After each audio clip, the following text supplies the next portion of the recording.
नमस्कार YouTube family, मी बनवणार आहे चवीला अतिशय छान लागणारी हरभऱ्याची भाजी। हरभऱ्याच्या भाजीमध्ये बेसन पीठ टाकून व्यवस्थित मिक्स केलं आहे।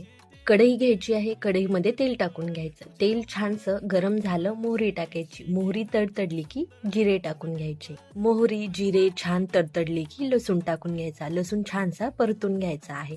त्यानंतर त्यामध्ये कढीपत्ता टाकायचा, हलवून घ्यायचं। आता भिजवलेली मुगाची डाळ टाकून छानशी परतून घ्यायची आहे।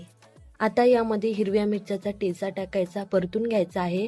परतल्यानंतर त्यामध्ये थोडीशी हळद टाकायची आहे, थोडं हलवून घ्यायचं व पाणी टाकून घ्यायचं। आता यामध्ये चवीनुसार मीठ टाकायचं व पाण्याला एक उकळी येऊ देऊ।